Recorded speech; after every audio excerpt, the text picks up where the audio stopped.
Eu queria ministrar sobre a tua vida a segunda parte daquilo que pregamos no sermão Cuide-se.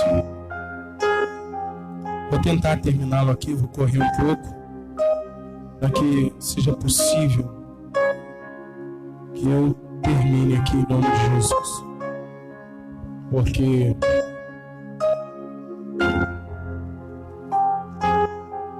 aí, rapidinho, porque desconfigurou aqui. Eu tô pronto. Agora sim. Bom, a gente leu o texto de 1 Coríntios capítulo 10, verso 12. A gente ficou no verso 12, deixa eu pegar uma água aqui.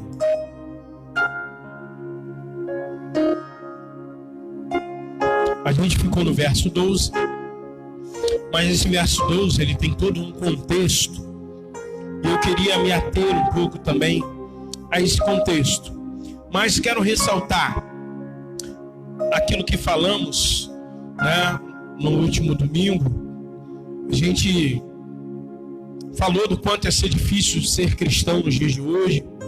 Falamos frente a tantas facilidades, quase tudo tudo está ao nosso alcance. Dissemos também que aquele texto de Lucas 18:8, onde Jesus disse: quando vier o Filho do Homem, achará porventura fé na terra. Tudo isso contextualizado com o que Paulo disse à igreja de Corinto no capítulo 10, no verso 12: aquele que, pois, que cuida estar em pé, que julga estar em pé, cuide-se, olhe para que não caia.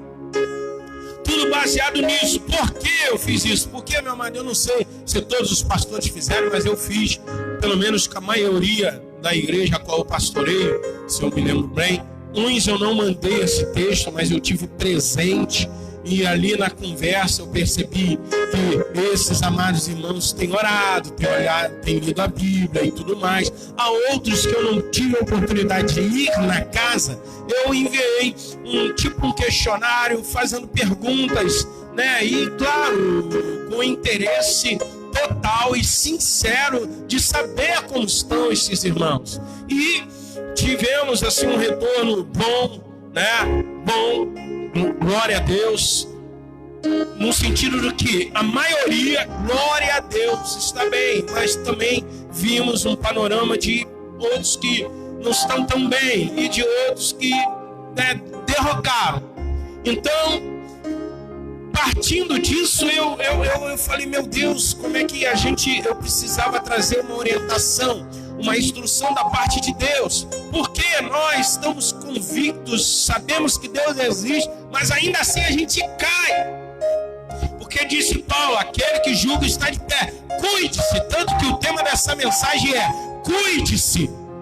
Logo, o apóstolo Paulo está aqui nos dando uma orientação, uma instrução. Olha, você que julga está de pé, você que diz que é profeta, você que diz que é profetiza, você que diz que ora, você que diz que sempre, nunca faltou um culto, você diz que isso, você que diz que é aquilo, você que está em todas as consagrações, que estava, que fazia, que ia no monte, que acontecia.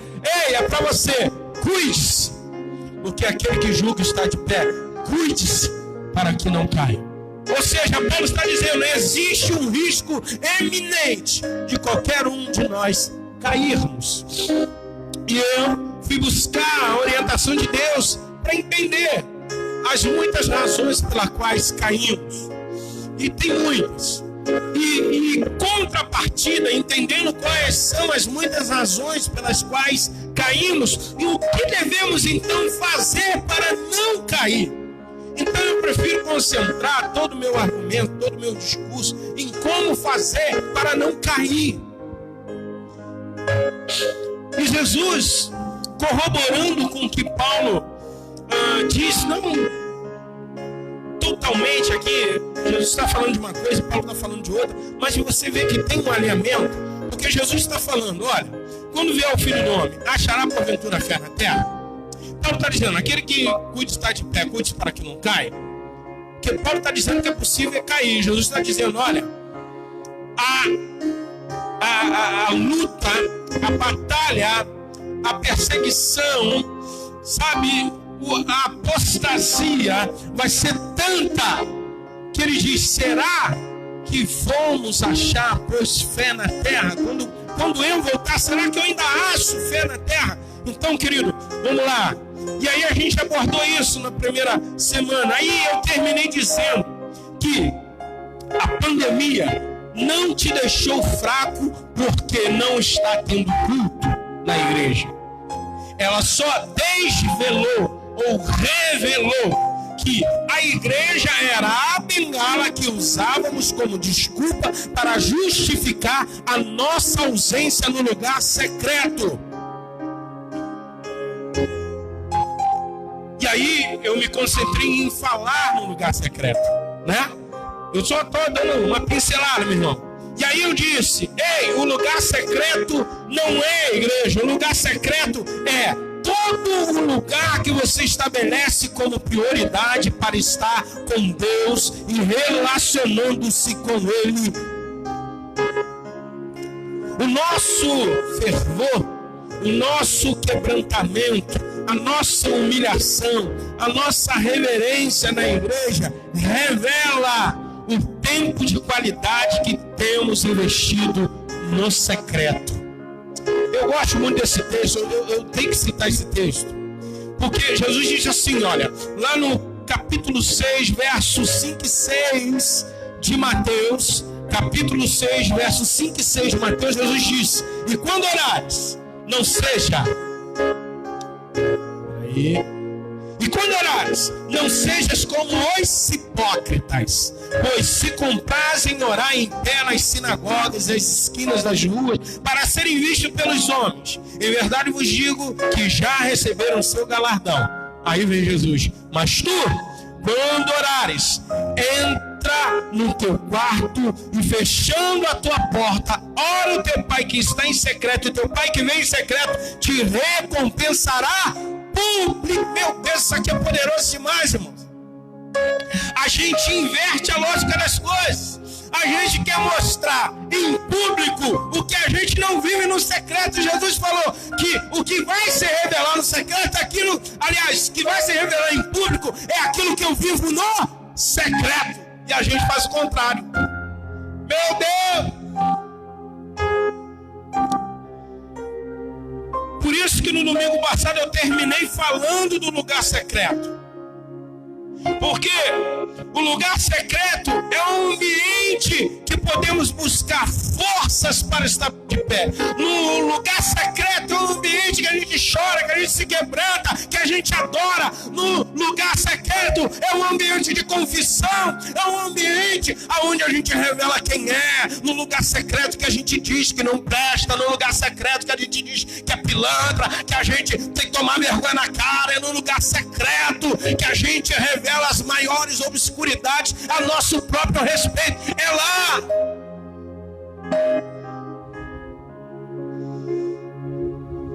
Por isso eu disse, a pandemia não nos deixou fraco. A pandemia não nos deixou fraco porque não está tendo culto. Ela só foi o holofote para revelar, para desvelar aquilo que não estávamos vivendo. Ou seja, para revelar que vir ao culto era apenas uma bengala, uma desculpa que dávamos para dizer: não, eu estou tendo um relacionamento com Deus, eu não falto um culto, eu não falto na quinta, eu não falto na busca dos jovens, eu não falto no domingo, eu não falto na consagração, eu não falto na subida do monte, eu não falto. O único lugar que você verdadeiramente deveria ir, você não vai. Mas vai no culto, vai na consagração. Veja bem, eu não estou dizendo que seja errado ir no culto, eu não estou dizendo que seja errado na consagração, eu não estou dizendo que você não tem que ir para o monte, eu não estou dizendo que você não tem que ir para a vigília, eu não estou dizendo que você não tem que ir em nenhum desses lugares. O problema é que a gente inverte, a gente vai para esses lugares, e o verdadeiro lugar onde nós devemos ir, nós não vamos. E aí, quando nós fazemos isso, a gente é hipócrita. A gente é hipócrita. Por que a gente é hipócrita? Porque a gente quer revelar em público uma coisa que a gente não vive no secreto. Aleluia. Foi disso que eu terminei falando. É no secreto. Quer mudar a tua vida? Vai para o secreto. A pandemia, ela se revelou para que você vá mais para o secreto, irmão. A pandemia se revelou para que, aliás, se manifestou para que eu, pastor Simar, investisse mais tempo no secreto, voltasse para o secreto, a dizer coisas que só dá para dizer no secreto. Tem coisa que não dá para dizer para o discipulador, tem coisa que não dá para dizer para o consolidador, mas dá para dizer no secreto. Meu Deus! Mas aí, como eu disse, essa segunda parte eu quero me concentrar um pouco em dizer contexto de 1 Coríntios capítulo 10. E aí a gente vai ler aqui o versículo, do versículo 1 ao versículo 4, que Paulo apresenta um quadro. E depois no versículo 5 e diante, Paulo apresenta um outro quadro. Ele diz: ora, irmãos, não quero que ignoreis que nossos pais estiveram todos debaixo da nuvem e todos passaram pelo mar. E todos foram batizados em Moisés, na nuvem e no mar. E todos comeram de uma mesma comida espiritual, e beberam todos de uma mesma bebida espiritual, porque bebiam de pedra espiritual que os seguiam, e a pedra era Cristo. Perceba aqui que Paulo fez o quê? Ele fez um relato dos favores de Deus a Israel. E ele disse mais ou menos assim: olha, eu quero usar uma linguagem coloquial. Para quem não sabe, nós temos na língua portuguesa a linguagem formal e tem a linguagem coloquial, uma linguagem assim, mais popular, que todo mundo possa entender melhor. Olha, ele diz mais ou menos isso: olha, não ignorem isso. Eles provaram da bênção de Deus, eles foram escolhidos por Deus, eles foram libertos das mãos de Faraó, tinham tudo para saírem ilesos daquele processo no deserto. Eles comeram, sabe, do maná que caiu do céu, eles beberam água que saiu da rocha, eles comeram codorniz, eles receberam todo tipo de provisão de Deus. Porém, Paulo termina dizendo, ele mostra toda essa realidade que Israel recebeu da parte do Senhor. Entenda que Paulo relacionou uma circunstância da qual Israel estava vivendo com a igreja de Corinto. Ele relacionou, ele traçou um paralelo. Olha, assim como vocês comem hoje o pão, aquele pão que nós comemos na ceia, que representa o corpo de Cristo, Israel também comeu um pão, o pão que caiu do céu. Vocês também, assim como Israel recebeu favores de Deus, vocês também, por meio da graça, receberam a salvação, a eternidade em Cristo Jesus. Lembre-se que todo esse contexto está focado no final que Paulo vai dizer. E é então, a partir do verso 5, que Paulo começa a fazer um alerta. Primeiro ele faz esse relato de todas as bênçãos que Deus proporcionou a Israel. Israel foi batizado em Moisés, nós fomos batizados na morte de Cristo e portanto recebemos a salvação. Porém, entenda isso, porque Paulo ele faz essa relação praticamente o capítulo todo, aqui até pelo menos até o 13. Ele vai falando de tantas coisas que Deus fez em Israel. Ele falou: olha, passaram pelo mar, eles tinham uma nuvem. Irmão, Israel tinha um ar condicionado natural e tinha um aquecedor natural. Israel caminhava pelo deserto e recebia pão de Deus toda manhã, tanto que não podia guardar o pão, porque toda manhã Deus dava um pão novo, ainda que tivesse o mesmo gosto, mas todo dia tinha provisão. No dia o povo se queixou de comer tanto pão. E aí Deus enviou o quê? Cordonizes. Mas é aqui que está a questão. A partir do verso 5, Paulo muda o tom. Paulo começa a fazer uma outra leitura. E dentro dessa leitura vem aqui o quê? Um alerta de Paulo para a igreja de Corinto. E ele começa a dizer: mas Deus, veja bem, ele terminou dizendo: e beberam todos de uma mesma bebida espiritual, porque bebiam da pedra espiritual que os seguia. A pedra era Cristo. Lembra lá da pedra que jorrou a água? Paulo estava dizendo que essa pedra simbolizava Cristo. A gente já sabe disso, ok? E aí, a partir do verso 5, ele começa a traçar uma outra realidade. Porque o que ele está dizendo é que todos esses favores que Israel recebeu, a igreja de Corinto também recebe, e nós, nos dias de hoje, também recebemos. Mas aí começa o alerta. Paulo começa a fazer um alerta. Mas Deus não se agradou da maior parte deles. Começou a mudar o cenário. Por isso, foram prostrados no deserto. Olha qual é o cenário. Paulo começa a dizer que eles foram favorecidos pela pedra, beberam da água da pedra, comeram pão do deserto, tinham um ar-condicionado natural, tinham o aquecedor natural, mas no verso 5 ele começa a dizer: mas Deus não se agradou da maior parte deles. Por isso foram prostrados no deserto. E essas coisas foram feitas em figura, para que não cobicemos as coisas mais, como eles cobiçaram. Não vos façais, pois, idólatras, como alguns deles, conforme está escrito: o povo assentou-se a comer, a beber, e levantou-se para folgar. E não nos prostituamos, como alguns deles fizeram, e caíram num dia só 23.000. E não tentemos a Cristo, como alguns deles também tentaram, e pereceram pelas serpentes. Não murmureis, como também alguns deles murmuraram, e pereceram pelo destruidor. Ora, tudo isso lhes sobreveio como figuras, e estão escritas para avisos. Ai, rapaz, essa parte aqui é tremenda. Tudo isso, e estão escritas para aviso nosso. Paulo está falando para Corinto, mas vamos trazer para hoje. Tudo isso está escrito para aviso nosso. Para quê? Para quem já são chegados os fins dos séculos. E ele finaliza dizendo: e aquele, pois, que cuida está em pé. Olhe, cuide-se para que não caia. Então vamos lá.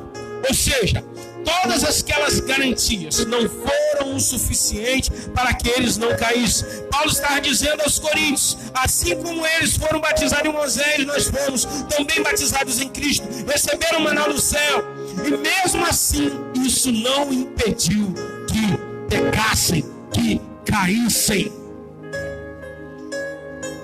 Entende? Porque Paulo agora no verso 12 ele diz: aquele, pois, que está em pé, cuide-se para que não caia. Então o que Paulo está querendo dizer é o seguinte: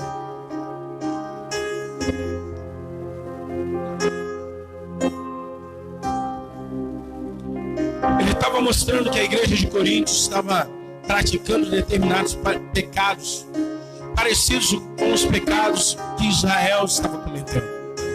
A igreja de Corinto estava murmurando, a igreja de Corinto estava no pecado de idolatria, a igreja de Corinto estava na perversão sexual, a igreja de Corinto. Irmãos, será que isso é tão diferente do que estamos vivendo hoje? Sabe o que eu aprendo aqui? Vamos lá. Sabe o que eu aprendo aqui? A nossa jornada cristã não tem a ver com o como começa. Perdão, a nossa jornada cristã não tem a ver com o começo, mas sim com o fim. Em Eclesiastes, no capítulo 7, verso 8, Salomão vai dizer assim: melhor é o fim das coisas do que os princípios dela. Lá em Abacuque, o profeta vai dizer: aviva a tua obra no meio dos anos. Por que essa preocupação de avivar a obra de Deus no meio? Para que termine bem. Porque se a gente não viver essa vida nos cuidando, nos mantendo ali avivados, nos cuidando, como aqui a proposta é: cuide-se, para que esteja de pé. Então o problema nunca é o início, meu irmão, porque no início a gente começa com força total. No início não tem para ninguém, mas vai ao longo da jornada, parece que o combustível vai diminuindo, e aí que é o problema. Se a gente não reabastecer, o carro para no meio do caminho. E a grande falha que a gente adquiriu ao longo desse tempo, ao longo desse ativismo, ao longo dessa correria, é que a gente desaprendeu a investir tempo no secreto, desaprendeu a investir tempo a sós com Deus, desaprendeu. A gente passou a entender que investir tempo em Deus era somente estando no culto da igreja. E sabe o que isso incorre? Incorre num grande erro de ótica religiosa. A gente caiu na religiosidade. Essa que é a verdade. Porque quando Jesus usa aquela figura do quarto, ele usa aquela figura da porta, ele está falando de um lugar que não é o templo. Ele está falando de um lugar que não é a igreja. Ele está falando de um lugar onde você pode revelar. Na boa, tu vem para um culto público, tu revela. Duvido tu chegar aqui num culto público na hora da adoração e começar a confessar teu pecado, começar a dizer: Senhor, hoje eu menti para 3, menti para o pastor, eu menti para o líder, eu menti para o meu discipulador, eu menti para o líder de jovem, eu menti. O professor perguntou se eu estudei, eu disse que falei que eu estudei, mas eu não estudei, eu menti. Duvido que tu fale isso aqui. Ainda que tu fale isso aqui, tu fala na mente, audível, de boca pra fora, fala. Duvido. Você não fala, meu. Na boa, eu não quero pagar aqui de demagógico ou de hipócrita, nem eu. Porque quando Jesus usa a figura do quarto, é todo mundo que entra no quarto. Ele está falando de um ambiente de intimidade. Ele está falando de um ambiente secreto. Olha aí, ele está falando de secreto. Ele está falando que o quarto é um ambiente secreto. E nós desaprendemos a estar no quarto. Pastor, o senhor fala tanto de quarto porque eu só não vivo na minha casa. Na minha casa não tem privacidade. Eu posso até entender isso. Mas se você não tem na sua casa um ambiente que possa te proporcionar um secreto, você precisa dar um jeito. Você precisa conseguir um lugar aonde esse lugar possa se tornar o seu secreto. Você precisa rever. Você precisa entender que só vir às reuniões não vai fazer com que você vivencie um relacionamento de intimidade com Deus. Entenda, não misture as coisas. Veja bem, vou repetir. Todo o fervor. Sabe o que é fervor? Eu vou te dizer que é fervor. Fervor é quando a gente, sabe, começa a dar tudo de nós. É quando a gente começa a alterar o tom da voz. A gente já não consegue, a gente já não está orando baixinho, a gente já está gritando. Fervor é quando a gente investe todas as nossas energias e começa a falar: Deus, Pai, e a gente já não consegue fazer uma piarada e daqui a pouco a gente chora. Todo esse fervor, aí vem o quebrantamento, aí vem a adoração, aí vem o pedido de perdão, aí em toda essa atmosfera que às vezes se revela no culto, é porque antes ela aconteceu no quarto, porque você aprendeu. Irmão, deixa eu ler aqui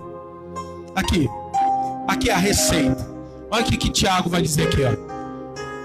O quarto, meu Deus, o quarto está dizendo o seguinte: chegai-vos a Deus. O quarto é o lugar onde você se chega a Deus. E aí, sabe o que Deus faz? Tiago vai dizer no capítulo 4: e ele se chegará a vós.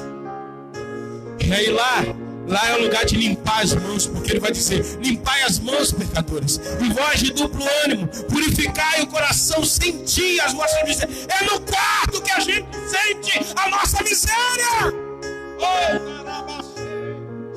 E lamentai e chorai, vosso riso em pranto, o vosso gozo em tristeza. Humilhai-vos, humilhai-vos, humilhai-vos, humilhai-vos, humilhai-vos perante o Senhor, e Ele te exaltará. Eu quero te dizer, é você que se achega a Deus, é no quarto que se achega a Deus, é no quarto que se humilha. É no quarto, querido.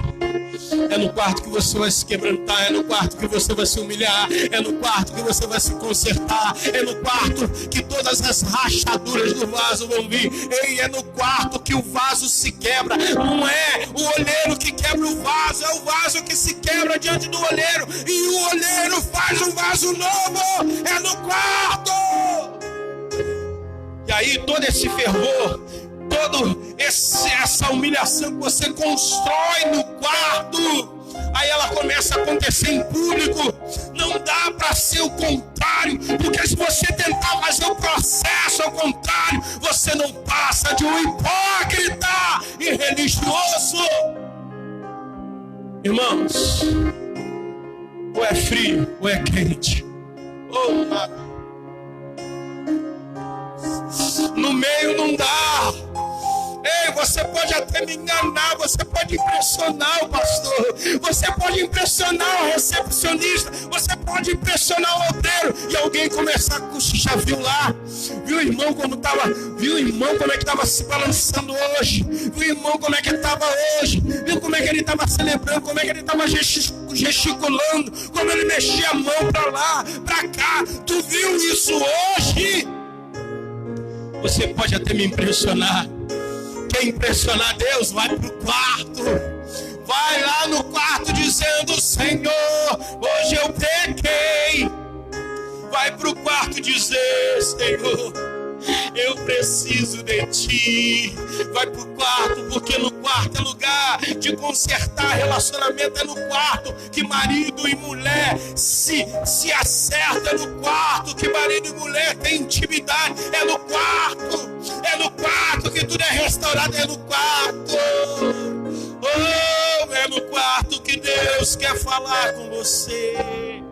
E as pessoas ficam: meu irmão, entendo o que eu estou falando, não estou criticando essas coisas. As pessoas querem viver secreto em vigília, querem viver secreto sabe, viver secreto em consagração, quer viver secreto na busca. Ei, lugar de ei, o que se manifesta na vigília, o que se manifesta, sabe, na consagração, na busca, é aquilo que você primeiro precisa viver no secreto. Oh, aleluia. Oh, Deus. E Paulo começa a dizer à igreja de Coríntios: oh, igreja de Coríntios, vocês têm todo o favor de Deus, vocês têm a graça de Deus, mas vocês, oh,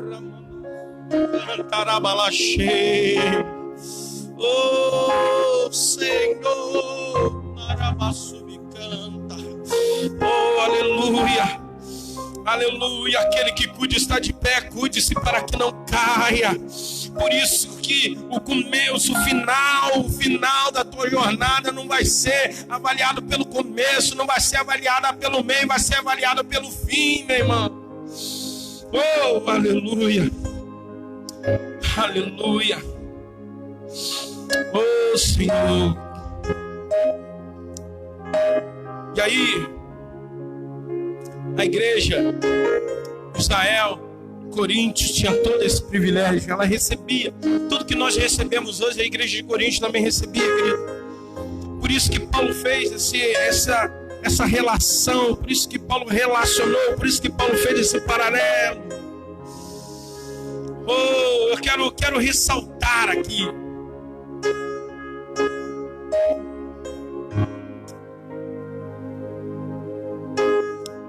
Eu quero ressaltar, que o meu interesse aqui é instruí-los, alertá-los acerca de vários aspectos frente ao cenário atual. Como podemos cuidar para não cair? Qual seria a recomendação bíblica para que a gente se cuide? Até porque instrução bíblica de como devemos nos cuidar é que não falta. O que nos falta é vergonha na cara. O que nos falta é reaprender o caminho. Lembra daquela canção? Quero voltar ao início de tudo. Aleluia, eu não sei a letra. Mas é exatamente aquela canção, voltar ao primeiro amor. Voltar ao início de tudo. Reconstruir, recomeçar, sabe, irmãos? E aí, a gente vivia dizendo o seguinte: não deixa eu pular os tópicos, eu vou entrar aqui primeiro. Eu quero ressaltar que o meu interesse aqui é instruí-los, alertá-los acerca de vários aspectos frente ao cenário atual. Tipo, as primeiras abordagens de Paulo é ir na contramão de tudo que Israel estava fazendo. Ora, se Israel estava murmurando, a gente não deve murmurar. Ou seja, quer se manter de pé? Aí na sua casa, meu Deus, eu quero interagir. Eu sei que eu não vou ver a tua reação, mas eu quero interagir com você. Quer se manter de pé, sim ou não? Eu sei que você vai dizer sim. Se você quer se manter de pé, a primeira coisa que você deve fazer é não murmure. Rapaz, o bicho confuso é esse ser humano. A gente vivia dizendo, em tom de reclamação: não tenho tempo para nada. Não tenho tempo para orar. Não tenho tempo para ler a Bíblia. Não tenho tempo para buscar. Não tenho tempo para terminar. Não tenho tempo para jejuar. Não tenho tempo para ver uma pregação. Não tenho tempo para fazer um curso. Não tenho tempo, não tenho tempo, não tenho tempo, não tenho tempo, não tenho tempo, não tenho tempo, não tenho tempo, não tenho tempo, não tenho tempo. Agora tem. E sabe o que a gente faz com o tempo que a gente tem? Sabe, Lucas? Reclama. Agora a gente reclama que tem tempo. A gente começa a reclamar, sabe quando? Eu vejo na internet: ai, não tô aguentando, gente, mais ficar em casa. Ai, não tô aguentando mais essa quarentena. Engraçado. Vou soltar aqui, meu irmão. Eu não tenho compromisso com ninguém, vou soltar. Eu vou soltar. Era um medinho para vir para a igreja, medinho de se aglomerar na igreja, mas ninguém ficou com medinho de ir para casa da mamãe no dia da mãe. Que lindeza, ninguém ficou com medinho. Não, lá a gente se higienizou, pastor. A gente passou álcool, pastor. A gente botou máscara, pastor. Botou porcaria nenhuma, rapaz.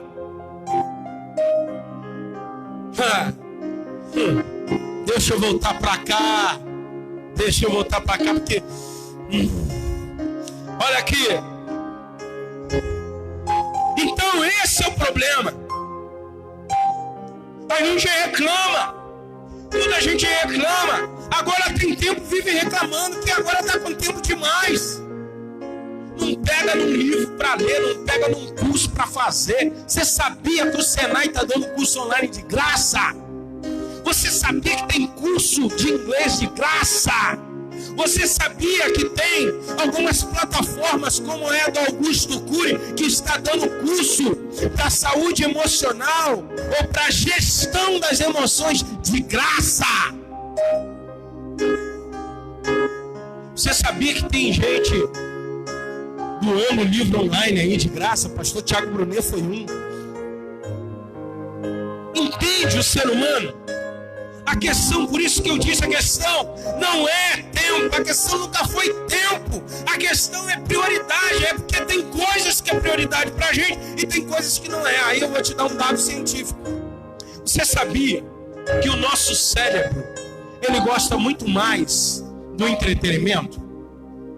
Porque o entretenimento, ele gera, eu não vou lembrar o nome agora, ele gera um hormônio lá, que é um hormônio que te dá prazer. Ele gera esse hormônio. E aí quando todo entretenimento que você vê, coisas que você gosta de fazer, aí vai sendo gerado esse hormônio, aí você sente satisfação, você sente prazer. O problema é que aprender é totalmente o contrário disso. Você sabia que os nossos neurônios, o cérebro, quando você está ali, buscando aprendizado, conhecimento, informação, eles doem. E o nosso cérebro não gosta de nada que contrarie a satisfação e o prazer, meu. Tudo que é doloroso, tudo que é sacrifício, tudo que vai exigir muito de você, o cérebro não gosta. E aí, o que eu faço então, pastor? Você tem que treinar o cérebro. Você tem que treinar o cérebro, enganar ele, fazer ele acreditar que tudo isso que parece ser doloroso também faz bem. Só um dado científico para você. Não consegue, a pessoa não consegue enxergar a oportunidade em nada, irmãos. Ao invés disso, ao invés de reclamar, seja grato. Faça como o salmista no Salmo 16, verso 12 que a gente leu. As pessoas não conseguem enxergar, e assim estava a igreja de Corinto. Desse jeito. Segunda abordagem de Paulo é que terminar bem é tão importante quanto começar. O que podemos fazer para começar, para manter e para terminar bem?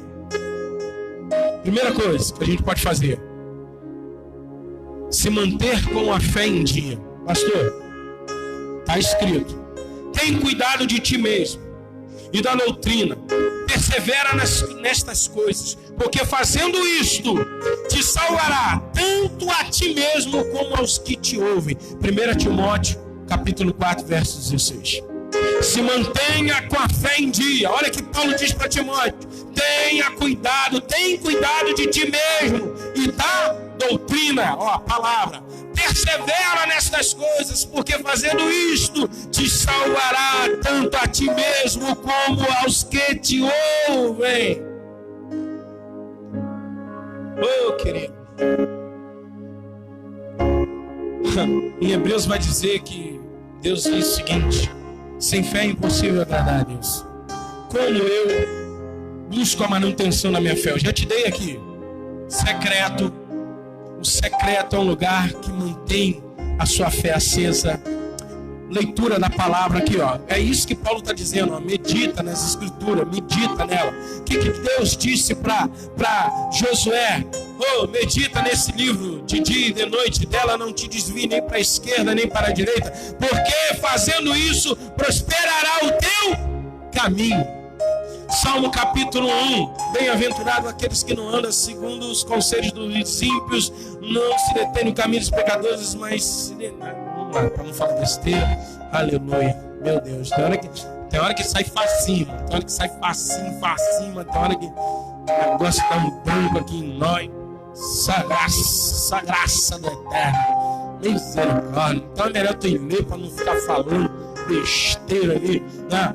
Bem-aventurado o varão que não anda segundo o conselho dos ímpios, nem se detém no caminho dos pecadores, nem se assenta na roda dos escarnecedores. Antes tem o seu prazer aonde? Na lei do Senhor, e na sua lei medita de dia e de noite, pois será como árvore plantada junto a ribeiro de água, a qual o seu fruto na estação própria, cujas folhas não caem, e tudo quanto fizer prosperará.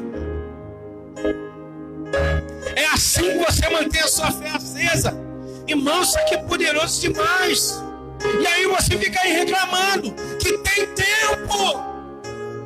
Porque o problema antes era a desculpa. Antes, sabe o que eu descobri? A desculpa sem vergonha, esfarrapada de muitos de nós, é que a gente não tinha tempo. Agora a gente tem. O problema agora é outro. É que a gente não consegue reconhecer que a gente desaprendeu a fazer de Deus a nossa prioridade. Desaprendeu a fazer do quarto a nossa prioridade. A gente desaprendeu, irmãos. É porque não dá para ir mais fundo. Eu preciso andar aqui. Tiago, capítulo 1, verso 25. Diz: aquele, porém, que atenta bem para a lei perfeita da liberdade, e nisso persevera, não sendo ouvinte esquecido, mas fazedor da obra, esse tal será bem-aventurado no seu feito. Perceba que Paulo, ele não está falando de salvação, ele está falando de uma perseverança em se manter conhecedor da lei, em contato com a palavra, em comunhão com Deus, eu vejo tantas pessoas falar: Deus fala comigo, Deus fala comigo, Deus fala comigo, Deus fala comigo, Deus fala comigo. Irmãos, como é que você vai conhecer um ser com quem você não se relaciona? O que tem... Deixa eu andar. Segunda coisa que você pode fazer: manter a mente em dia em tempo de crise. Como você pode manter a mente em dia em tempo de crise? Lamentações capítulo 3, verso 21 diz: quero trazer à memória o que me pode dar esperança. As misericórdias do Senhor são as causas de não sermos consumidos, porque as suas misericórdias não têm fim, são novas a cada manhã. Grande é a tua fidelidade. Irmão, como é que eu consigo manter minha mente ruim? Como é que tanta gente está mantendo a mente ruim? Eu vou tentar fazer aqui.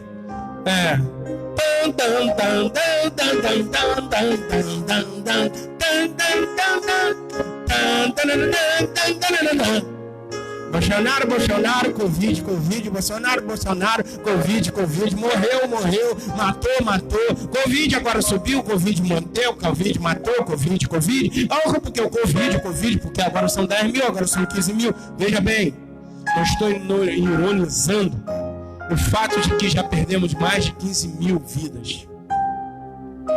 Entenda do que eu estou falando. Como manter a mente em tempo de crise? Meu irmão, se você consegue manter a mente em dia, vendo, eu não vou citar, você já sabe quem é, o nome dessa emissora e tantas outras mais que estão se propondo ao mesmo papel, de dizer que mais de 70 mil já foram curados. Tá? Por que a importância de dizer que 15 mil morreram e não dizer que mais de 70 mil já foram curados? Como você consegue manter a tua mente em dia com isso? Como você consegue manter a tua mente em dia só se alimentando de lixo? Como você consegue manter a sua mente em dia, meu irmão? Só acessando conteúdos destrutivos para a tua saúde mental. E olha, eu estava falando com a minha esposa ontem, matéria, pesquisa. Você sabia que o consumo de bebida alcoólica aumentou? Vou te dar o dado: 27% são de pessoas consumindo bebida no mercado, 38% em distribuidoras, 80% de pessoas comprando bebidas online, de forma online. Ou seja, o psicólogo estava falando que o consultório dele está recebendo mais visitas de pessoas que estão com dificuldade de se desvencilhar desse hábito compulsivo de beber. Ou seja, elas bebiam de uma maneira social, de forma social. Depois da pandemia começaram a beber, aumentaram a dose e ficaram intensamente bebendo. E existe um grupo que entrou na condição de dependência alcoólica. Você sabia que a violência contra a mulher, a violência doméstica aumentou? Eu não sei se eu vou dar a porcentagem errada, mas eu vou dar aqui uma base. Eu sei que é mais de 15%. Você viu o último marido que matou a mulher a facada em frente? Ex-marido matou a esposa a facada na frente da filha de 12 ou 13 anos? Não. Como você consegue manter a mente em dia? Porque as pessoas, o ser humano, ele tem dificuldade de resolver esses problemas. O que ele faz? Ele tem a necessidade de buscar uma fuga. Ele tenta buscar uma fuga e todo mundo tem a sua fuga. Uns é fuga de bebida e não pode trabalhar. Tem gente que não pode trabalhar. E aí ele busca uma fuga. Você tem noção? Então, como manter a mente em dia em tempos de crise? Jeremias já dá aqui, traz a memória o que dá esperança, irmão. E o que pode dar esperança está aqui. Começa a ler todos os dias. que Deus está contigo, começa a ler todos os dias, que Deus está te guardando, começa, sabe, trazer à tua memória o que disse o salmista Davi. Ele pegou isso aqui na quinta-feira. Pois contigo saltarei muralhas, mas contigo destruirei exércitos, porque eu sou mais do que vencedor. Começa a trazer a memória, meu irmão, porque eu posso todas as coisas naquele que me fortalece. Você está batido, você está, sabe, em abundância, você está em escassez. Por isso, todas as coisas eu posso naquele que me fortalece. Como manter a mente em dia em tempos de crise? Isso aqui, ó. Agora eu vou para finalizar. Como manter a alma em paz? Percebe que eu não falei de corpo, alma e espírito aqui? Eu só trouxe uma relação aqui na ditocomia do ser humano, mas nós vivenciamos uma tritocomia. Nós somos divididos em corpo, alma e espírito. E aí eu falei primeiro da fé, porque a fé abrange questões espirituais. E Paulo, quando ele fala para a igreja de Corinto, aquele que está de pé, cuide-se para que não caia, no sentido espiritual. A igreja de Corinto, ela teve uma derrapada espiritual, ela começou a declinar espiritualmente. Por isso ela começou a ceder à carnalidade, ela começou a ceder à murmuração, ela começou a ceder à idolatria, ela começou a ceder a tudo que estava, sabe, vindo sobre ela. Ela começou a ceder os falsos apóstolos que negavam o apostolado de Paulo. Tudo isso, meu irmão, tudo isso começou lá. Por isso a fé. Como manter a fé? Como se manter com fé um dia? Aí eu já te dei o quarto, eu já te dei a palavra, eu já te dei muita coisa, mas agora eu quero falar da alma. Olha aqui, Lamentações também, capítulo 3, vai dizer assim: a minha porção é o Senhor, diz a minha alma. Portanto, esperarei em quem? Nele. Bom é o Senhor para os que esperam por Ele, para a alma que o busca. Irmão, rapaz, o que tem crente desenvolvendo distúrbios, o que tem de crente aí desenvolvendo ansiedade, depressão, irmãos. Você sabia que já tem gente se matando, tentando contra a própria vida? Você não sabe disso, né?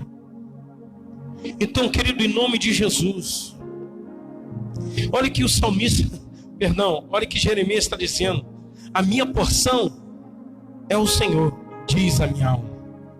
Portanto, esperarei em quem? Nele. Bom é o Senhor para os que o esperam por Ele, para a alma que o busca. A alma que busca o Senhor aprende a esperar nele, aprende a entender que bom é o Senhor para os que esperam nele. Deixa eu te dizer uma coisa: quando tudo for de mal a pior, quando tudo parecer que está indo de mal a pior, confie na soberania de Deus. Deixa eu te dizer mais, querido, apesar desse cenário, apesar de tantas vidas terem se perdido, eu quero ler esse texto com você. 1 Samuel, capítulo 2, verso 6, se não me engano. Olha que ele diz: o Senhor é que tira a vida e dá, e faz descer a sepultura, e faz tornar a subir dela. Ei, soberania de Deus. O que é soberania de Deus? Não tem uma vida que tenha saído dessa terra que não tenha passado pelo crivo da soberania de Deus. Vou ler de novo. O Senhor é que tira a vida e dá, e faz descer a sepultura e faz tornar a subir dela. Aqui o autor aqui, Samuel, ele está falando da soberania de Deus. Ele é o dono da vida, meu irmão. Isso é inquestionável. Então o que nós precisamos entender, como manter a nossa alma em paz, é sabendo que o Senhor é soberano, é sabendo que Deus está no controle de tudo, meu irmão. Deus está no controle da sua vida e da minha vida. Deus está no controle da história. Deus está no controle, apesar de que o homem, sim, ele produz os seus bons e os seus maus frutos, sim, que há toda uma consequência frente a esse vírus, que foi de contribuição humana para que ele se manifestasse entre nós. Eu não estou negando a ação humana, o que eu estou dando ênfase é a soberania de Deus, e nós, como os filhos de Deus, precisamos estar firmados nessa soberania. E aí, Jeremias diz: minha porção é o Senhor, diz a minha alma, portanto esperarei nele. Quer esperar alguma coisa? Espera nele, meu irmão. Espera nele, que esse tempo vai passar, esse tempo difícil vai passar. Espera nele, confia nele, lança toda a tua ansiedade nele, lança a tua angústia nele. Nem isso, meu irmão, como é que pode? Os filhos de Deus não conseguem ter forças para lançar a sua ansiedade nele. E por que você acha que isso está acontecendo? Irmão, isso é o puro retrato da igreja doente que nós temos hoje, da igreja anêmica. Por que a igreja está doente e anêmica? Porque ela deixou de ir para o quarto. Por que ela deixou de meditar de dia e de noite? Deus foi muito claro com Josué: assim como eu fui com Moisés, eu serei contigo. Aonde tu pisar a planta dos teus pés, eu tenho te dado. Ser forte e corajoso, eu já não te mandei eu. Ser forte e corajoso, Josué. Medita nessa palavra de dia e de noite, dela não se desvie, dela quem? Da palavra, da orientação da palavra. Nem para a esquerda, nem para a direita, porque ela fará, ela quem? A palavra fará prosperar o teu caminho, Josué. Por que a gente deixou de crer nisso? Salmo 42. Como suspira a corça pelas correntes das águas, assim por ti, ó Deus, suspira a minha alma. A minha alma tem sede de Deus, do Deus vivo. Quando irei e me verei perante a face de Deus. As minhas lágrimas têm sido o meu alimento, dia e noite, enquanto me dizem continuamente: o teu Deus onde está? Lembro-me destas coisas, e dentro de mim se derrama a alma de como passava e com a multidão do povo os guiava em procissão à casa de Deus, entre gritos de alegria, louvor e multidão em festa. Porque está abatida, ó minha alma? Por que te perturbas dentro de mim? Olha aqui, meu Deus. Espera em Deus, pois ainda o louvarei, a Ele meu auxílio e Deus meu. Deus ainda é o teu auxílio? Por que está batida, ó alma vivente? Por que está abatida? Por que te perturbas dentro de si? Espera em Deus. Entende o que essa pandemia está revelando? Ela está revelando que a gente está abatido. Essa pandemia está revelando que a gente desaprendeu a esperar em Deus. A gente desaprendeu a confiar em Deus.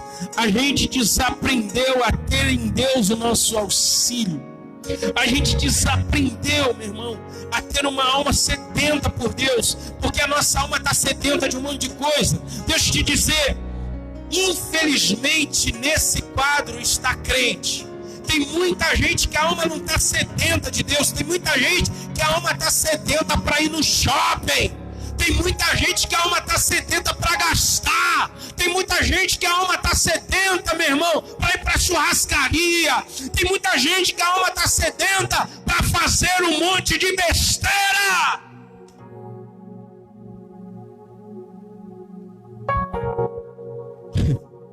Sabe o que é engraçado?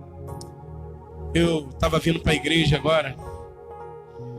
De fato, infelizmente, o brasileiro ele tem muita dificuldade de levar as coisas a sério. E o que eu via de pessoa no meio da rua, sem máscara, aglomeradas, assim. Eu vi uns idosos jogando baralho, todos sem máscara. Aliás, estavam com a máscara mais debaixo do queixo, sabe? E eu vi um desabafo de uma pessoa. Eu conheço ela, não tem como eu dizer que é minha amiga, mas eu conheço ela da minha infância. Ela estudou, fez por merecer onde está. Hoje ela é uma enfermeira formada. E ela fez um desabafo na internet muito interessante. E que isso, de fato, é o retrato do brasileiro. Irmão, deixa eu te falar uma coisa. Eu vou deixar uma coisa bem clara. Não vou entrar totalmente no mérito, mas vou deixar bem claro. Eu, pastor Simar, não sou a favor dessa quarentena horizontal. Eu sou a favor da quarentena vertical, tá? E não é porque o presidente está falando não, tá bom? É porque, assim, veja bem, a gente está vivendo um conflito de informação. E eu estou me baseando por muitos países que seguiram a quarentena de forma vertical. Isola todo mundo que tem comorbidade, que é do grupo de risco. Isola! E quem pode, em frente. Quem pode. Israel está fazendo, Japão, de certa forma, está fazendo, Suécia fez, enfim, estão obtendo sucesso. Mas vamos lá. O que eu estou querendo dizer? Que, ainda que eu não concorde, o meu país, as autoridades do país aonde eu moro, adotaram o quê? A quarentena vertical. Eu tenho respeitado ela. Só saio na rua se realmente eu preciso. Só vou a algum lugar se realmente eu preciso. A igreja que eu pastorei está fechada desde que a pandemia foi aí instaurada. Tenho seguido.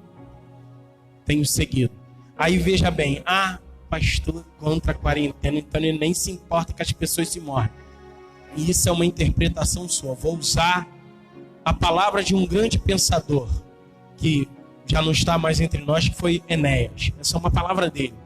Eu sou responsável por aquilo que eu falo. E você é responsável por aquilo que você interpreta. Ok? Se você quer interpretar e distorcer o que eu estou querendo dizer, tudo bem. Eu não tenho nenhum problema quanto a isso. O que eu estou dizendo é que eu sei o que eu estou dizendo. O que eu estou dizendo é que eu não sou a favor da quarentena da forma como tem sido feita.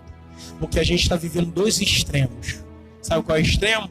O extremo do grupo que é a favor da quarentena. E o extremo do grupo que não é a favor da quarentena. E o extremo do grupo que é a favor da quarentena, não é a favor da quarentena, esse grupo quer trabalhar, porque precisa.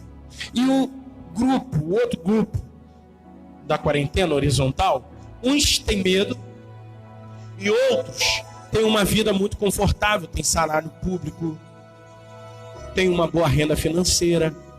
Então o que eu estou dizendo? Eu estou a favor da banalização? Não. O que eu estou falando é o seguinte, que a quarentena vertical deveria ser para aqueles que podem e que têm condições de trabalhar e que voltem a trabalhar. Porque eles não têm uma renda fixa.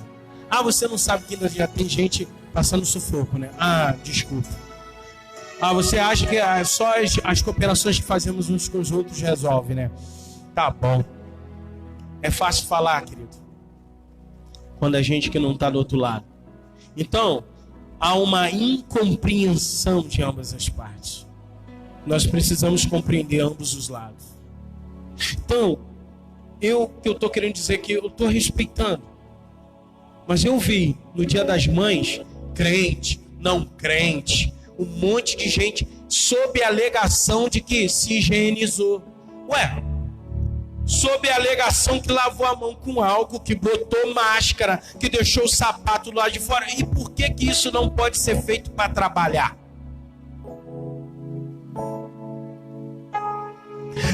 Tem aquela família que de fato não foi para lugar nenhum, ficou com a mãe em casa. Mas a grande parte, como agora, não deu importância para isso. Aí sabe que essa minha amiga finalizou? Esse mesmo grupo que não está se importando, que acha que é bobagem, que não está tomando o devido cuidado, que não está levando a sério o vírus que é letal. É esse mesmo grupo que vai chegar lá no hospital dela ou de outro e quando vê lá a demanda, a dificuldade que muitos profissionais da saúde estão vivenciando, eles vão querer bater, eles vão querer chamar a polícia, vão querer dar paulada, vão querer fazer barraco, vão fazer vídeo para querer botar na internet, levar para a emissora. Esses que estão aí, ó, é pipa, é bola, é barzinho, é baile funk comunidade, é rodinha de amigo. É esse grupo que depois vai lá querer maltratar esses profissionais como se esses profissionais fossem culpados com o déficit que nós temos de leito e com essa saúde sucateada que temos. Então, o que eu estou dizendo para você? Eu sou contra. E por ser contra, eu podia muito bem estar desrespeitando o que as autoridades do meu estado, do meu município estabeleceram. Eu sou contra, mas eu estou respeitando. Então é isso que a gente precisa entender. Porque a tua alma está batida por quê? Finalizando. Eu já usei esse texto e quero usar de novo. Eu disse, manter a alma em paz. Uma das formas de manter a alma em paz é saber que você está fazendo o que é certo. Ainda que você não concorde com aquela forma que estão fazendo, mas você está fazendo, então mantenha a tua alma em paz. Filho meu, atenta às minhas palavras e as minhas razões inclina o teu ouvido. Não as deixe apartar-se dos teus olhos. Guarda-as no íntimo do teu coração, porque são vida para os que a acham e saúde para o seu corpo. Sobre tudo que se deve guardar, guarda o teu coração, porque nele procedem as fontes da vida. Eu quero, para manter a tua alma em paz, irmão, eu quero finalizar com esse texto de Provérbios. Filho meu, atenta para as minhas palavras. As minhas razões. Quais razões? Razões da palavra de Deus. Inclina os teus ouvidos. Ouve com o ouvido espiritual que Deus está te dizendo. Não as deixe apartar-se dos teus olhos. Sabe? É manter-se com os olhos. Vamos ver se o que Salomão está dizendo aqui está alinhado com o que Deus disse para Josué, disse no Salmo 1. Nesta palavra medita de dia e de noite. Ó, não aparte-se, não deixe apartar-se dos teus olhos. O que? A palavra. Guarde-as no íntimo do teu coração. Será que está alinhado com outro texto da Bíblia? A tua palavra escondi guardada no meu coração para não pecar contra ti. Porque são vida para as que a acham e saúde para o teu corpo. Ei, ai meu Deus, isso aqui, o versículo 22 para mim, rapaz, ele é o top desse texto. Porque são vida para aos que a acham e saúde para o todo. Ai meu Deus, saúde para todo. Eu vou repetir de novo. Saúde para todo o seu corpo. Pastor, como é que eu tenho saúde? Leia a palavra. Pastor, como é que eu tenho saúde? Vai para o secreto. Pastor, como é que eu mantenho a minha alma, eu mantenho a minha fé? Comunhão com Deus, palavra de Deus, com teus olhos continuamente nas promessas de Deus, trazendo à memória as promessas de Deus, a graça de Deus, a misericórdia de Deus, a bondade de Deus, meu irmão. A epidemia, essa epidemia, ela não tirou as promessas de Deus, irmãos. Parece que as pessoas estão fazendo a epidemia maiores do que as promessas de Deus. Faça a tua parte, não tente a Deus, mas mantenha os teus olhos continuamente. Meu irmão, parece que eu tenho que ler de novo. Eu tenho que ler, eu sinto a necessidade de ler de novo. Vou ler. Filho meu, atenta para as minhas palavras, as minhas razões, inclina os teus ouvidos, não as deixes apartar-se dos teus olhos. Não deixe, meu irmão, de visitar a palavra de Deus. Não deixe a nossa mente.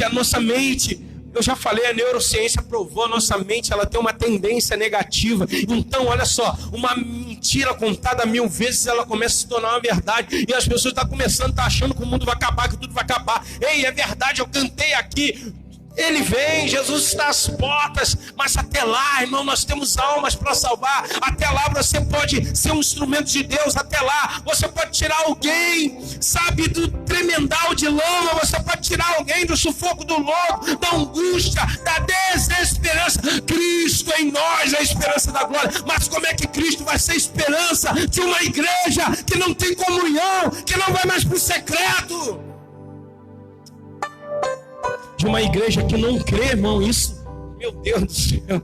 Eu vou ler para você versículo 22 do Provérbios, capítulo 4. Porque serão vida para os que as acham, e saúde para o seu corpo. Meu Deus, quer ter saúde? Medita na palavra. Quer ter saúde? Oração. Quer ter saúde? Busque a Deus, pastor. Então nunca eu vou ter nada nunca vai me alcançar. Não é isso. Não é a questão se te alcançou, não. É como você reage diante de um dia mau que chega à tua vida. Lembra do que Paulo disse para a igreja de Éfeso? Nos demais irmãos meus, fortalecei-vos em Deus e na força do seu poder, revestidos de todas as armaduras de Deus, para que possais o quê? Resistir o dia. E a gente está no dia mau, querido. Lembra da promessa do Salmo 24, se não me engano? Ainda que eu andasse pelo vale da sombra da morte, tu estará comigo. O que a gente faz com isso, meu Deus? Ou você acha que esse tempo de epidemia não é um vale da sombra da morte, meu irmão? E aí, ele termina dizendo: sobre tudo que se deve guardar, guarda o teu coração, porque dele procede todas as saídas da vida. Guarda a tua alma, guarda a tua mente, guarda a tua fé. Porque lembra que eu falei, serão vidas para as que a acham, e saúde para o seu corpo, tritotomia, corpo, alma e espírito. Eu quero orar por você, meu irmão. Eu quero orar por você, porque eu sei que Deus deve ter falado com algumas pessoas nessa palavra. Eu espero que tenham falado com todos. Olha, essa parte que eu falei aqui de epidemia, de quarentena, por favor, não leve isso pelo lado pessoal, entenda, isso é só um posicionamento meu. Eu não quis atacar ninguém, não quero saber. Irmão, na verdade eu estou aprendendo muito. Sabe o que eu estou aprendendo? Mesmo como pastor, nós estamos vivendo um mundo dividido. O nosso país está dividido. E sabe, quando a gente pensa no contexto político, né, e a gente pensa em partidos, partido significa partes da sociedade. Então, com isso, o que acontece? Essa sociedade está dividida em partes. Isso conota uma divisão. E a Bíblia vai dizer, meu irmão, pode dois andarem juntos se não tiverem comum acordo. Um reino dividido não subsistirá. O Brasil tem tudo para dar certo, tem tudo para viver a prosperidade de Deus, mas a gente está dividido. E eu, como pastor, eu vou ser pastor de quem é do centrão, eu tenho que ser pastor de quem é da direita, da esquerda, da retaguarda, sei lá, do círculo. Não importa, eu tenho que ser pastor de todo mundo, porque apesar das ideologias que acreditamos, nós somos ainda filhos de Deus, servos de Deus, nós somos ainda seres humanos, e é nessa ótica que devemos olhar. E esse é o meu interesse, meu irmão, te fazer forte nesse tempo de angústia, fazer você entender por que talvez você esteja caindo, e te dar instrumentos para que você fique de pé, instrumento para você ficar de pé. Volte, meu irmão, eu quero ressaltar isso, volta para o quarto em nome de Jesus hoje. E pastor, mas na minha casa não dá. Encontra um quarto, você precisa voltar para o quarto. Você precisa restabelecer a comunhão, você precisa restabelecer o relacionamento, você precisa meditar nesse livro de dia e de noite, você precisa voltar a ter os teus olhos diante de Deus. Será saúde, será vida para o teu corpo, saúde para o teu corpo, meu irmão. Aleluia, meu irmão, volte a ter fé. Você precisa refortalecer a tua fé. E sabe onde você faz isso? É no quarto. É no quarto que você ouve a voz do Senhor. É no quarto que você tem comunhão. É no quarto que você confessa. É no quarto que você se relaciona. É no quarto que você é restaurado. É no quarto que as rachaduras são tapadas. É no quarto que Deus te faz um vaso novo. Volta para o quarto em nome de Jesus, meu irmão. segue essas receitas, e você vai sair cantando o hino da vitória, ainda que haja um dia mau, ainda que você esteja andando pelo vale da sombra da morte, ainda você vai crer que o Senhor está contigo. Oh Senhor, eu ergo a minha voz agora, em favor dos meus irmãos. Senhor, em nome de Jesus, eu quero te dar graças, Senhor. Eu quero te dar graças pela tua bondade e misericórdia que tem se renovado em nossas vidas. Pai, a gente está perdendo de vista as tuas promessas, a gente está esquecendo do teu favor, a gente está esquecendo que há uma promessa para cada dia de afronta do inimigo, para cada dia de ameaça, Senhor. Há uma palavra de livramento, há uma palavra de promessa. Eu estou contigo. Se andares pelas águas, não te afogarás. Se andares pelo fogo, não te queimarás. Nenhuma arma forjada contra ti prosperará. 1000 cairão à tua direita, 10.000 à tua esquerda, e tu não serás atingido. Aleluia. Senhor, em nome de Jesus, tem misericórdia dos meus irmãos, tem misericórdia, que eles lembrem que a tua misericórdia tem se renovado na vida deles, na minha vida a cada manhã. Lembra eles que a alma deles, a minha alma tem sede de ti, e precisamos saciar a nossa alma no quarto, Senhor. Pai, esse é o tema central. Precisamos voltar para o quarto,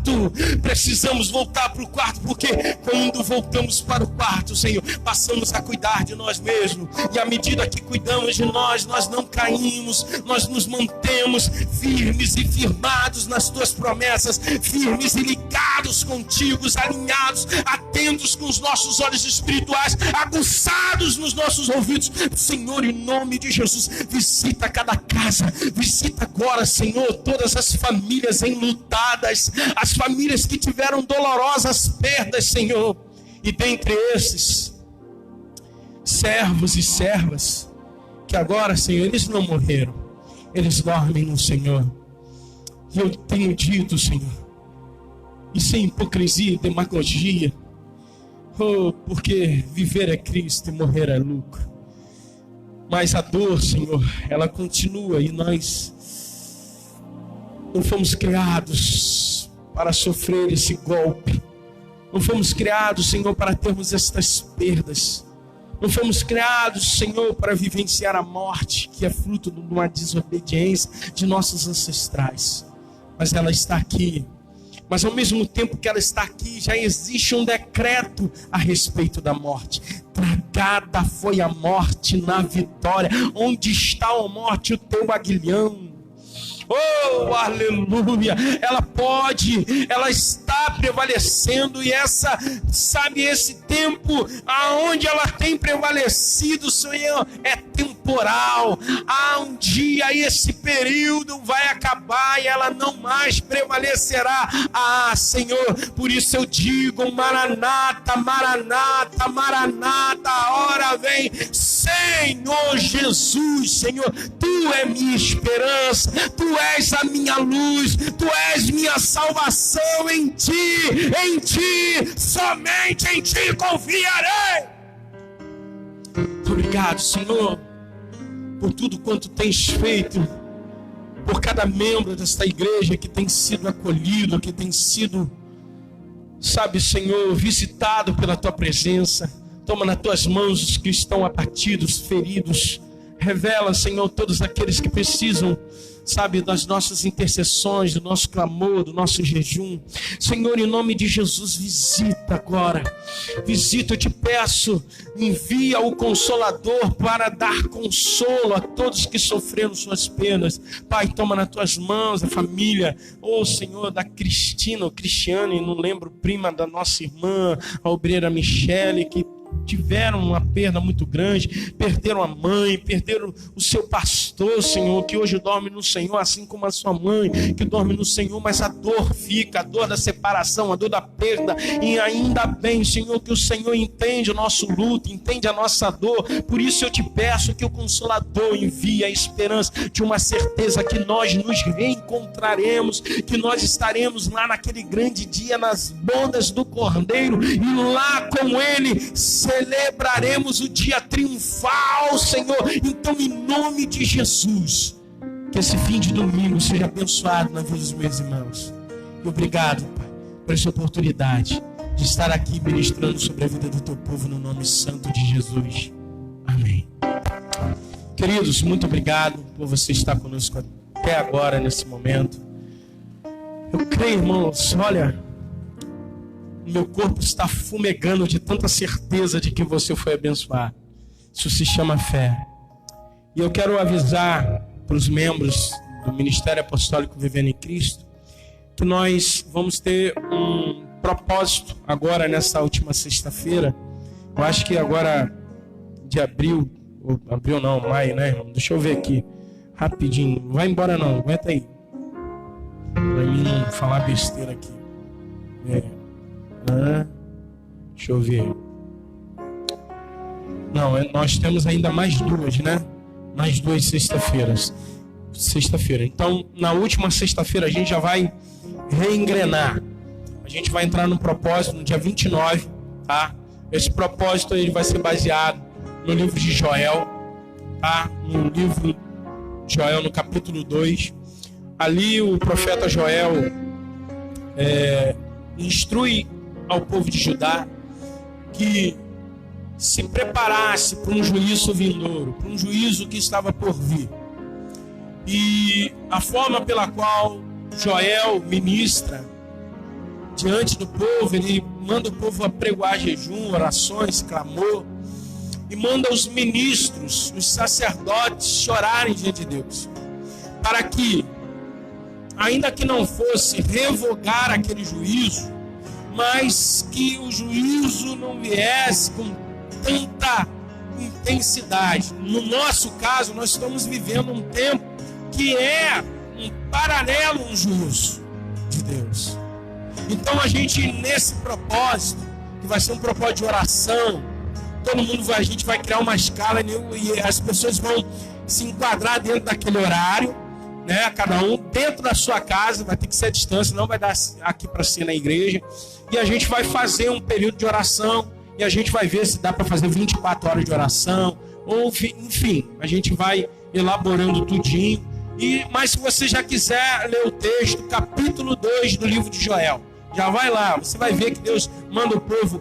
Olha, engraçado que ali Joel não livra nem as crianças. Então, meu irmão, se a tua família estiver em casa nesse período de 1 hora, bota as crianças para orar junto. Quanto tempo elas suportarem? Afinal de contas, aqui no Brasil, criança é muito difícil suportar orar mais do que 10 minutos. Quando se tem, dá glória a Deus, irmão. Então, em nome de Jesus, a gente vai estar fazendo esse propósito pautado ali no livro de Joel. Com que finalidade? Para que Deus tenha misericórdia da nossa família, Deus tenha misericórdia do Brasil, Deus tenha misericórdia do mundo, Deus tenha misericórdia de Rocha Miranda, Deus tenha misericórdia do Rio de Janeiro, meu irmão, porque está alcançando tudo. E a igreja do Senhor vai estar aí, nossa igreja. Nós todos estão vendo, quiserem se envolver, tá? A gente vai fazer um vídeo aí de chamada na campanha, em nome de Jesus, tá bom, querido? Um final de domingo abençoado. Olha, quero dar uma notícia já aqui, né? A gente já conseguiu negociar aqui com o proprietário do imóvel, tá? A gente vai ficar aí em 50% do aluguel, tá bom? E então você que precisa, que há alguma contribuição a qual você queira compartilhar conosco, compartilhe, porque dia 20 agora de maio já está para vencer o próximo aluguel e nós precisamos aí honrar esse compromisso, tá bom, queridos?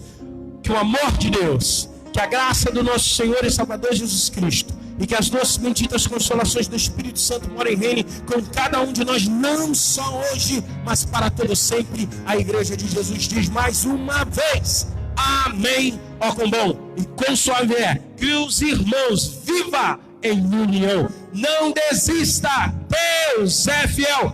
Um beijo para você e um final de domingo abençoado. Fique na paz.